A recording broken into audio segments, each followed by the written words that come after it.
Pois é, como nós acompanhamos na reportagem, também as crianças podem ter dificuldade para pegar no sono. Será que isso é comum ou merece acompanhamento técnico? É o que a gente vai saber agora com a médica neuropediatra Marta Hem, que está conosco aqui no estúdio. Doutora, então, quais os principais fatores que influenciam aí nessa dificuldade do sono e quando a gente pode perceber que já virou um problema, né, e que é preciso buscar também o pediatra, a pediatra para saber, né, como conduzir a situação? Bem-vinda aqui ao Redação TVE. Muito obrigada, um prazer. Então, eu acho que essa entrevista anterior coloca os pontos principais, né? Que a rotina do sono é uma coisa fundamental nas vidas, né, das crianças. Assim como tem a rotina escolar, como tem a rotina de estudos, a gente tem que ter a rotina do sono. E aí um ponto fundamental é a questão das telas, né? A gente diminuir o input visual, seja ele com luzes, seja ele com som, seja ele com qualquer tipo de estímulo muito forte, porque a gente sabe que o cérebro que está recebendo muito estímulo é um cérebro que fica muito mais ativo. E a gente quer, na hora da noite, um cérebro mais tranquilo e pronto para descansar. Então, a rotina do sono é um ponto fundamental, tá?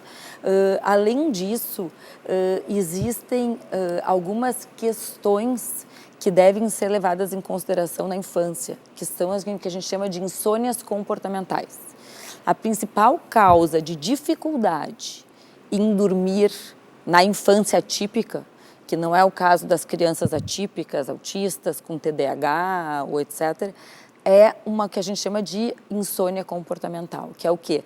Essa coisa da resistência em ir dormir nos mais velhos e dos maus hábitos de dormir nos menores, tá? Só para entender melhor o que é isso, assim, o bebê que está acostumado a pegar no sono sendo ninado, que a mãe pega no sono, sacode, sacode, sacode, dá mamadeira ou dá o peito, deita junto na cama, o que acontece quando a criança tem um micro despertar durante a noite? Ela quer aquela situação de volta. Então aquele ritual, ela vai querer que seja repetido. Ele vai lembrar, a última lembrança é daquela mãe, daquele peito, daquele balançar. Então a criança vai despertar de fato e solicitar por aquilo. Vai chorar e querer, eu quero a minha mãe, eu quero o peito, eu quero a mamadeira. Isso a gente chama de insônia comportamental. Tá? Nos mais velhos, a insônia comportamental tem muito a ver com esse ritual de dormir sozinho, que nem foi colocado anteriormente. Então, assim, se a criança vai dormir, a mãe lendo uma história, a mãe deitando junto, a luz acesa, quando ela faz um micro despertar durante a noite, ela busca aquilo. E se ela não tem, ela desperta de fato.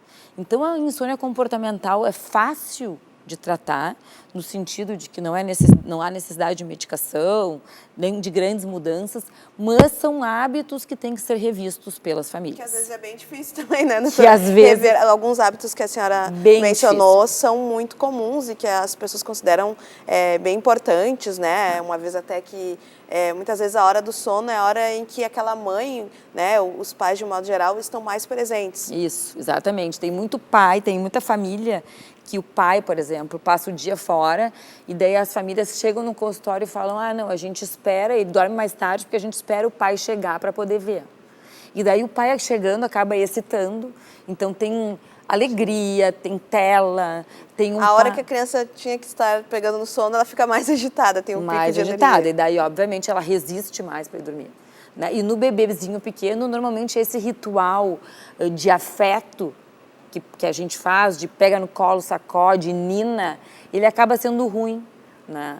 Na grande maioria das crianças, por conta desses micro despertares, e essa é a mesma coisa da chupeta, né? A criança que dorme com a chupeta, quando ela acorda, se ela está sem a chupeta, ela quer a chupeta de volta. Então, doutora, uma pergunta que eu imagino que todo mundo está se fazendo, então, o melhor é tentar não estabelecer esses hábitos desde muito cedo, é isso? Isso é cientificamente comprovado que é o melhor. Tá?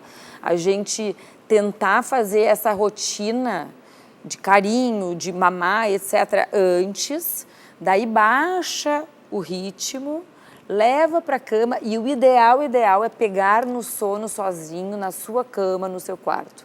Porque daí, se existe um micro despertar, quando a criança dá essa acordada, ela se lembra, não, eu já estava aqui.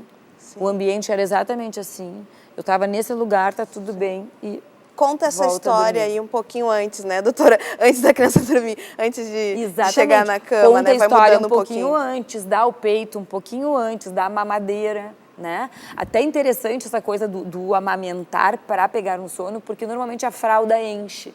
Com a fralda enchendo, a criança acorda molhada e tem que trocar a fralda durante a noite. E isso também é mais um fator de interferência no sono. Mais uma razão para evitar, dá né? o mamar antes, troca a fralda e põe para dormir. Daí a gente tem muito mais chance de sucesso durante o sono. Perfeito, muito bom, doutora, vários esclarecimentos aí para quem estava nos acompanhando, né? Eu agradeço demais a sua entrevista. Imagina, é um prazer. A médica neuropediatra Marta Hemp. Muito obrigada e um bom restante de semana para a senhora. Obrigada, igualmente. Obrigada.